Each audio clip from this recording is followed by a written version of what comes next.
بسم اللہ الرحمن الرحیم۔ عن البراء بن عازب عن النبی صلی اللہ علیہ وسلم قال یثبت اللہ الذین آمنوا بالقول الثابت قال نزلت فی عذاب القبر فیقال له من ربک فیقول ربی اللہ و نبی محمد فذلک قوله عز وجل یثبت اللہ الذین آمنوا بالقول الثابت فی الحیات الدنیا و فی الآخرہ۔ یہ مسلم کی روایت ہے، رقم ہے 2871۔ وہی عذاب قبر کی روایتیں ہیں۔ اس میں قرآن مجید کی بعض آیتوں کا حوالہ بھی آیا ہے، یہاں پھر اسی سلسلے کی ایک روایت زیر بحث ہے۔ ترجمہ ہے، براء بن عازب رضی اللہ عنہ کا بیان ہے کہ نبی صلی اللہ علیہ وسلم نے فرمایا، اللہ تعالیٰ کا ارشاد، یہ سورہ ابراہیم میں ہے، سورہ ابراہیم کی 27 آیت ہے۔ یثبت اللہ الذین آمنوا بالقول الثابت، ایمان والوں کو اللہ محکم بات سے ثبات عطا فرمائے گا، یعنی ان کے قدم جما دے گا۔ ایمان والوں کو اللہ محکم بات سے ثبات عطا فرمائے گا۔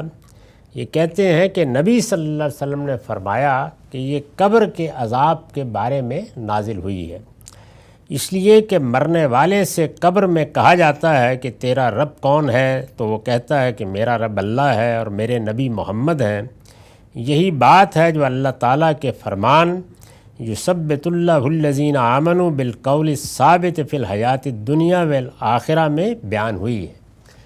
اب ظاہر ہے کہ یہاں یہ سوال پیدا ہوتا ہے کہ قرآن مجید نے تو یہاں فی الآخرہ کا لفظ استعمال کیا ہے، یعنی دنیا میں بھی محکم بات ثبات قدم کا ذریعہ بنتی ہے۔ محکم بات کیا ہے؟ اللہ کا کلمہ، اللہ کی کتاب پر سچا ایمان، اللہ کی طرف رجوع۔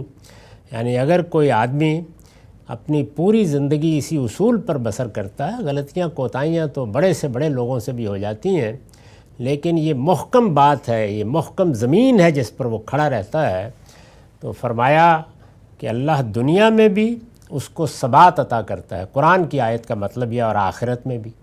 تو اس میں تو دنیا اور آخرت کے الفاظ ہیں، اس میں قبر یا برزخ کا ذکر کیوں کیا رسالت مآب صلی اللہ علیہ وسلم نے؟ یہ سوال پیدا ہوتا ہے۔ تو اس پر میں نے لکھا ہے کہ قرآن میں فی الآخرہ کے الفاظ ہیں، یعنی قرآن کی آیت بالکل واضح ہے، دنیا میں بھی ثبات عطا فرمائے گا اور قیامت میں بھی۔ نبی صلی اللہ علیہ وسلم نے یہ بات اگر فرمائی ہے، یعنی یہ ہو سکتا ہے کہ کسی راوی کو سننے میں غلطی لگ گئی ہو، کسی اور ضمن میں کوئی بات کہی گئی ہو، لیکن اگر ایسے ہی فرمائی ہے تو غالباً اس پہلو سے فرمائی ہے کہ مرنے والوں کے لیے برزخ گویا آخرت ہی کی تمہید ہے، یعنی اصل میں تو آخرت کی ابتدا ہو جاتی ہے جب انسان دنیا سے رخصت ہوتا ہے۔ یہ دوسری جگہوں پر بھی بیان ہوا ہے، بلکہ یہاں تک بیان ہوا ہے قرآن میں کہ جیسے ہی فرعون کے دربار میں جس شخص کو اللہ نے محکم بات کی توفیق دی، وہ رخصت ہوا تو کہا گیا کہ وہ جنت میں ہے۔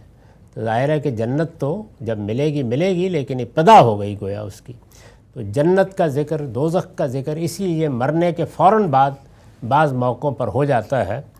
اسی پہلو سے رسول اللہ صلی اللہ علیہ وسلم نے بھی یہ ممکن ہے کہ اس کا ذکر فرمایا ہو۔